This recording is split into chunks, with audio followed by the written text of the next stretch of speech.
Ainda faz sentido a estrutura que a gente tem em escola, faculdade? Não, a escola ela é um processo que lida com vida. Vida é mudança. Nós ficamos durante séculos na UTI, na área de educação escolar. Nos 30 anos mais recentes, a gente saiu da UTI para a enfermaria. Mas não tivemos alta. A crise da educação no Brasil não é uma crise, ela é um projeto. O mais surpreendente é que nós sejamos uma das 10 economias mais poderosas do planeta com o nível educacional escolar que nós temos. Como é que tá a questão da educação hoje, tendo em consideração o ambiente em que a gente vive? Não só em questões de tecnologia, inteligência artificial, internet, celular em sala de aula, mas também o próprio ambiente da sociedade em que a gente vive. Assim, ainda faz sentido a estrutura que a gente tem em escola, faculdade? Não, a escola ela é um processo que lida com vida. Vida é mudança.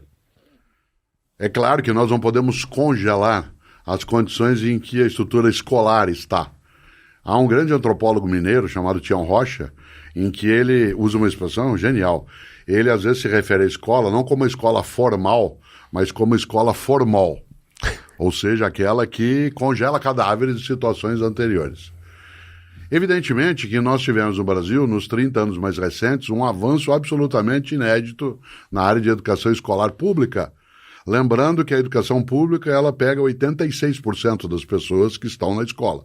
O ensino privado é um direito, ele é necessário, mas ele é muito diminuto. Ele é pouco mais de 10% do total, né, que se tenha na sociedade. Então, falar em escola é falar na prática, né, da escola pública. E essa escola pública sofreu um avanço significativo que está marcado pela imagem que eu vou usar agora com você. Nós ficamos durante séculos na UTI, na área de educação escolar.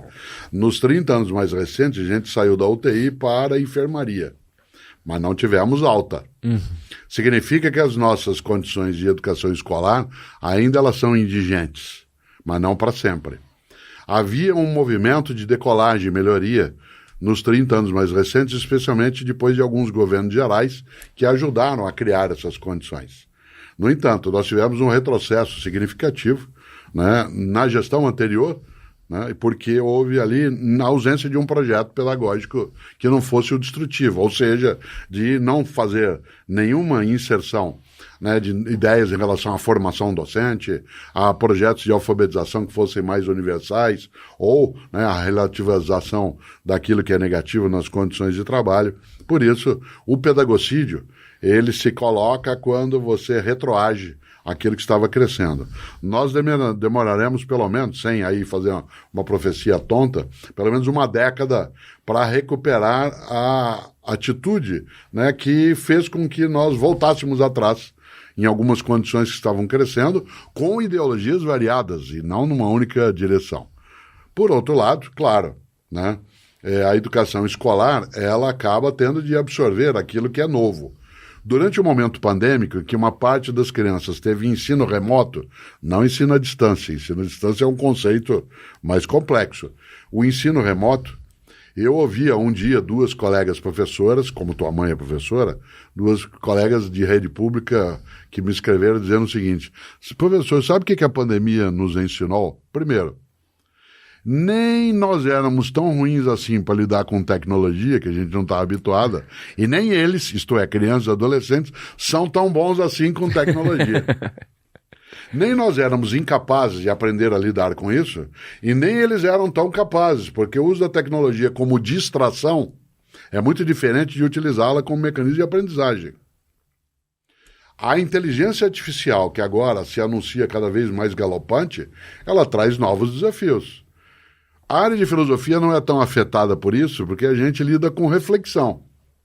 Algumas áreas do conhecimento, eu não posso mais, por exemplo, se eu sou um professor de literatura ou de filosofia, e você é meu aluno, passar para você como tarefa avaliativa, para ver se você lê um livro, me entregue no final de semana, ou na segunda-feira, né, um resumo da obra Os Maias, do Eça de Queiroz. Ixi, vai fácil. 30 segundos. Mas é diferente eu dizer assim, que você deve representar uma cena que está na página 16. Isso ela não faz. Eu posso pedir para você me apresentar, né, uma síntese da obra Romeu e Julieta do Shakespeare. Outra coisa é pedir para você representar a cena você e outro colega, em que Romeu e Julieta estão no balcão, né, conversando.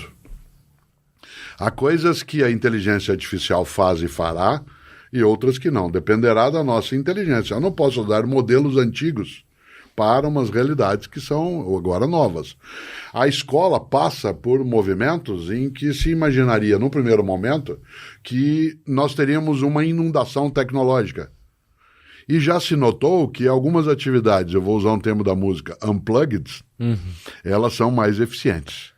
Exemplo concreto, uma parte das redes, das sociedades no mundo que tem estruturas educacionais mais avançadas, com uma qualidade social mais reconhecida, elas deixaram de lado algumas ferramentas tecnológicas que elas são muito boas para alguns caminhos, mas elas não servem para a retenção de conhecimento. Dizendo de outro modo, a tela não é sempre um bom lugar para você fazer uma leitura, um estudo. E é uma coisa que eu acho que a gente tem percebido, até mesmo eu, adulto, que está cada vez mais difícil, parece estar cada vez mais difícil prestar atenção nas coisas, ou a gente ter... às vezes eu paro para ler, li muitos livros ao longo da minha vida, e nos últimos anos eu tenho percebido que às vezes pego para ler, e aquela vontadezinha de puxar o celular, de ver o zap. Como você acha que isso afeta também o dia a dia dos alunos? Quando você, por exemplo, está numa aula, numa atividade que não é interessante, eu vou dizer um óbvio, ninguém deixa de se interessar por aquilo que interessa. Certo? Faz sentido.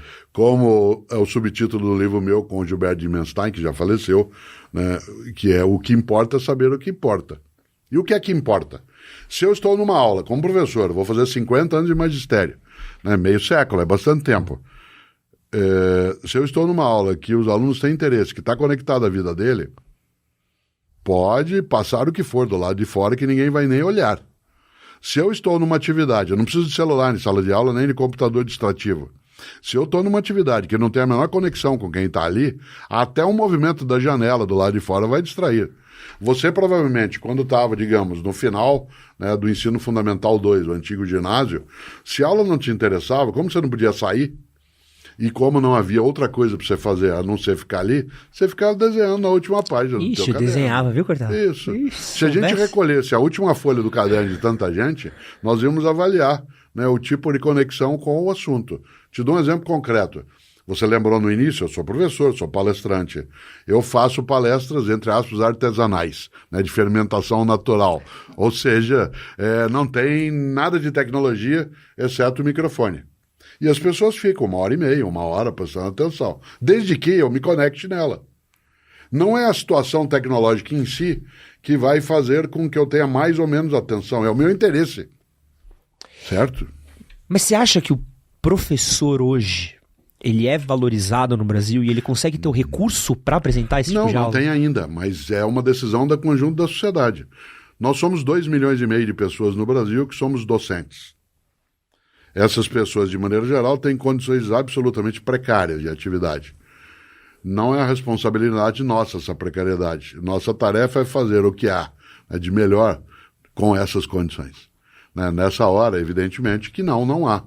Darcy Ribeiro, um dos nossos maiores educadores, aliás, a Lei de Diretrizes e Bases da Educação Nacional, que é a Constituição, entre aspas, da educação que está em vigor, é um projeto dele quando era senador. Ele morreu em fevereiro de 1997, era senador da República, deixou uma obra maravilhosa em várias áreas, mas em julho de 1977, ele fez uma conferência de abertura da reunião anual da Sociedade Brasileira para o Progresso da Ciência, que aquele ano foi na PUC São Paulo, e ele começou a fala dizendo: a crise da educação no Brasil não é uma crise, ela é um projeto.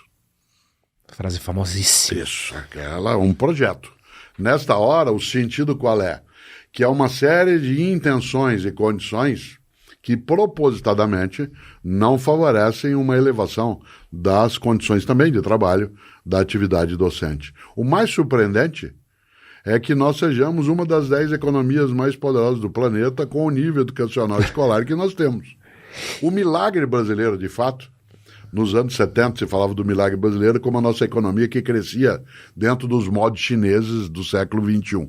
O milagre não era que a gente crescesse tanto, era a gente não ter deixado de crescer com uma condição de escolaridade e de formação nesse campo. Agora, por último nisso, a gente não pode restringir a educação à escola. A escola é uma das formas da educação. Nem é a mais contínua na vida das pessoas. ela, no dia a dia, em número de horas de dedicação, o tempo na escola é menor do que em outras atividades que se tem. Por isso, nem informatofobia, que é aquele pânico do mundo tecnológico digital, e nem informatolatria, né, que é uma adoração dessa questão.